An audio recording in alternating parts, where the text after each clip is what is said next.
Everybody, welcome back to the NC State Insider Podcast. I'm your host and lead beat writer for NC State on SI, Tucker Sennett, here joining you today to discuss the Wolfpack football season and more specifically, breaking down sort of the drama around the program over the last couple of days. A lot of talk about head coach Dave Doeren and his future with NC State and what that might look like moving forward. So I figured it would be good to break it down a little bit and try to give you some answers about what this might look like moving forward and sort of the mindset of the fan base and my opinion on the situation as a media member and sort of watching from up close. It started kind of after this Virginia Tech game. Fans were really upset with the result there, losing to a team led by an interim head coach that fired its coach a couple weeks ago after they lost at home to Old Dominion. Really disappointing result for Virginia Tech, and then for them to come into Carter Finley Stadium and sort of beat the Wolfpack physically in a lot of ways and outclass the Wolfpack defense was really frustrating for the fan base, and I'm sure equally frustrating for Dave Doeren and his staff, given the other circumstances within the program. They're without defensive coordinator DJ Elliott right now as he spends time with his family grieving the loss of his daughter. Really tragic situation. So some serious baggage that defense was carrying in the game, and I'm sure that played a factor in their performance. But there's always going to be noise and heat if you want to go that far for Doran after losses like this, especially when they come at home. And I think part of that is the current climate in college football.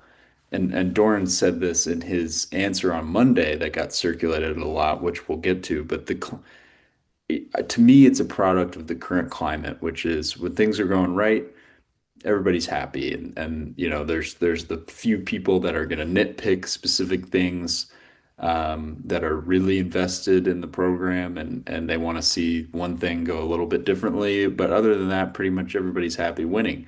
And NC State has reached a point where the baseline has been set because Doran has been with the program for so long. So people know kind of what to expect.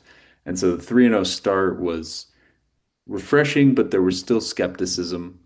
There was definitely some intrigue with the way CJ Bailey was playing through those first three games.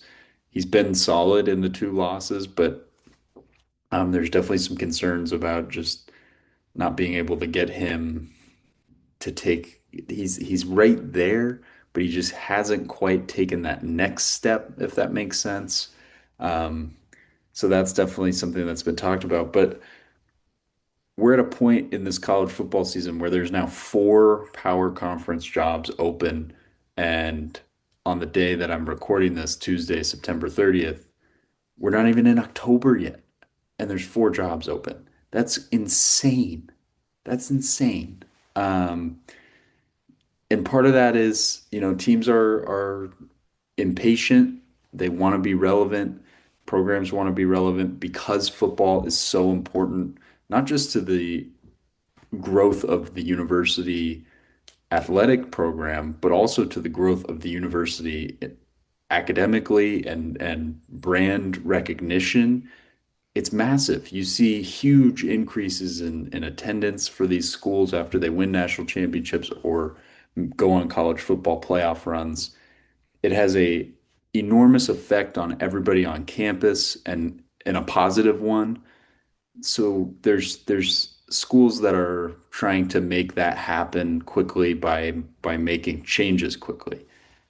Does that always work? I don't know. We'll have to see with what Arkansas, Oklahoma State, UCLA, and Virginia Tech end up with. But there's certainly a move to looking for coaches that are younger, more dynamic, can rally the fan base and are sort of willing to embrace this new chaotic era of college football a little bit more than some of the old guard have. And I think we're seeing that in terms of the teams that are having success here in 2025. There's certainly teams that have been successful in embracing the new era. You look at Oregon, you look at um, now I've forgotten my examples. You look at Miami, they're embracing the transfer portal super successfully in the ACC. It's just a trend that I think some schools are refusing to buy into yet, whether that's loyalty to their former program or to their longtime head coaches. That might be the case at NC State, or it's a financial issue. They can't get rid of said head coach. So I think it's certain that the drama around the Wolfpack right now is more a product of the climate than it is anything that's happened on the field other than this Virginia Tech loss, which is a bad loss. I'm not going to sit here and tell you that it's not, but I do think that there's such a rush to wanting to change that you sort of you what am I trying to say? You rush into it and it's not always the grass isn't always greener on the other side. That's what I was thinking of. Now, the addition to this drama, not only do you have the game, but you have Dave Doran's response in his Monday press conference. He gave a pretty passionate answer to a question about noise and what the noise has, if he pays attention to it, how the program deals with it. And I think no matter what he said, A, it was going to be taken kind of out of context by the people that want Dave Doeren out, and B, it's going to be used both for and against him, depending on how the rest of the season goes. If you want to read it, it's all over Twitter. We've written about it, we've covered it. You can find it there. I'm not going to read it for you, but in essence,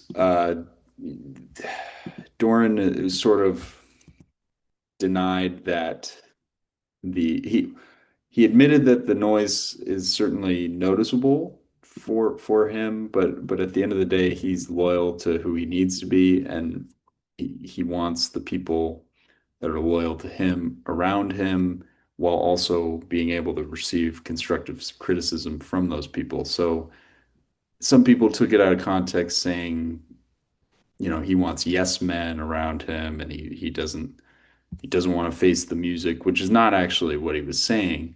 It was more that, you know, and he did say this, this is a direct quote. I pulled it up now.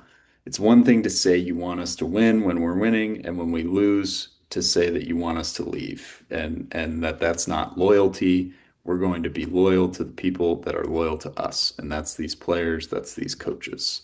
That's a partial part of this pretty long quote from Doran, and I think he's right, and that goes back to that climate discussion that I was just having in terms of people are quick to judgment when things aren't going their way in the modern sports world. That's just how things are, and I think administrations are getting increasingly less patient because of the opportunity that they have to sort of improve their national brand. So it's tricky. It's a really tricky situation. Do fans have a reason to be frustrated? Yes and no. And I think if you want to have this conversation, you got to start with the records. Since 2020, Doran is 43 and 25. He's got a 9-win season in there. Uh, They're 27 and 18 in the ACC, which is actually an improvement upon his ACC record overall. His overall record is 48 and 53. They're not off to a great start this year, so that number could be significantly worse by the end of the season, and this does include this season. Um, but yes, he's 48. He would be 49 and 55 now. I didn't do the math on the overall record, but That's where he'd be in the ACC. You're kind of in your second year. The season's far from over. We're not even at the halfway point, but you're in your second year where there's been a little bit of a decline in terms of the record and performance of the team. You're in your second straight year where the defense has struggled, which was long a strength of NC State, and offense was more of an issue. And you kind of came into this year with an opportunity to flip that script and that narrative with CJ Bailey coming back, a super talented back in Hollywood Smothers in the backfield with him, and just a lot of potential on that side of the football and continuity. And they've done well, but they haven't, it's just not perfect yet. And it's of course not what fans want exactly. So that's going to create more issue. Is is lacking the ability to adjust to this new era a reasonable thing to complain about with Doran? Yes. However, they've had pretty good success this year in the transfer portal. Um, the arguably the two best defenders on the team came over in the portal. You got Sebastian Harsh from Wyoming, and you got Kean Sloan from Utah State. T. Anderson's been a plug and play starter right out of the gate at right tackle offensively. So it's more a question of have they figured out the right formula for working the portal or not? Because we're seeing the opposite of this down the road in Chapel Hill, where they banked entirely on basically a mercenary team through the transfer portal, and that's been a disaster. So there's a healthy mix, I think, and that's what most of the really good teams in the country do. It comes back to Doran's ability to develop the talent and the recruiting, which has been okay. I wouldn't say NC State's been a powerful recruiter. They've had some success with freshmen playing this year, although Teddy Hoffman, who looked like he was going to be a pretty great contributor to this team in week one, has really struggled. And that might just be part of being a young player, but they hit on Spike Souls for sure. He's going to be the right guard moving forward. But you gotta have consistency recruiting, and now even more so than ever with the transfer portal, it's about finding players who might have an impact right out of the gate as freshmen, and that's really hard to do. And they've tried to do that, and they've succeeded somewhat with Souls. We'll see how that goes moving forward, and Hoffman could still turn things around, but that's certainly something you got to be frustrated about if you're an NC State fan, and I understand that. However, this is not, your football powerhouse in a lot of ways. So it's a tricky issue there. And I'll leave with this point, and I already kind of made it, but I'm gonna make it again. Sometimes change isn't the best answer, especially when it's sudden. Doran has said he said in the offseason again that he's probably closer to the end than the beginning of his career, and that he's pretty open to retiring. I don't have the financial numbers pulled up, but I believe his buyout, if they were going to do it this year, would be close to $12.5 million, which that's not small peanuts. And depending on this market, you already have four power conference teams looking for coaches. Depending on how things shake out in the SEC with Florida and Auburn, you could have six. Do you really want to be in a bidding war for a head coach in this hiring cycle? I don't think so. You could always go with somebody in the program as more of a placeholder for a year. I just I don't see a I don't see an obvious candidate, and I don't see a situation where NC State has the appeal that's much better than those other power conference schools. I mean, you're competing with SEC money. You're competing with a program that has resources in Oklahoma State. You're competing with a very recognizable brand in UCLA that's pretty desperate to turn things around. And then you're competing with a conference rival in Virginia Tech. And so it would really come down to can you beat them in the hiring cycle because they'll likely be looking at similar candidates if this were to happen. And if I'm being entirely honest, I don't think Doran goes anywhere after the end of the season. I think there's a amicable exit that's coming sooner rather than later, but I just don't think there's going to be a rash decision by Boo Corrigan and this athletic department and the university because the hiring cycle is not good. It's not. And I think there's a lot to shake out in the college football landscape that they'd rather just have some time to see. And I know there's people concerned about, they don't want to miss a window with conference realignment because their football team isn't competitive. This team is still competitive. This team still has a shot to be a bowl eligible team. They can turn things around. They looked like a very solid ACC team in the first 3 weeks of the season. It's the wheels haven't fallen off the bus. There's no reason to think that this team isn't going to win a game the rest of the year. They're playing Campbell this week. They're going to take care of business in that game, and then you go from there. And maybe the stars align and you somehow get to 7 or 8 wins and pull off some shocking upsets at the end of the season, or maybe the wheels fall off the bus and in that stretch and you lose every game, including that Carolina game, and then at that point, it's probably it's probably a no for Doran moving forward. But I think if they're bowl eligible or if they just miss and win 5 games, given the outlook of the rest of the college football landscape, I think it's not the right time.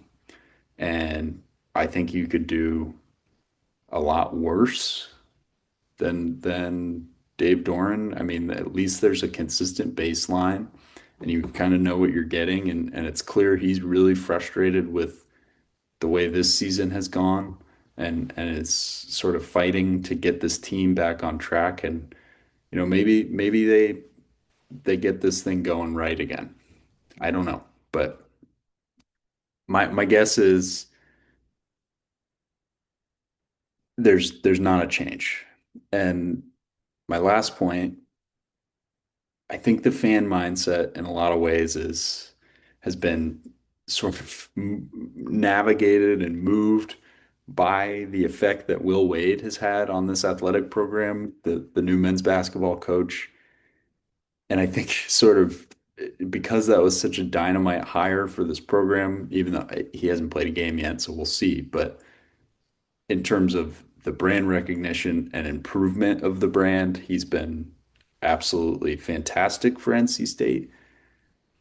The fan mindset to me is how can how can NC State find the Will Wade of football? That's kind of how people are viewing this Dave Doran saga.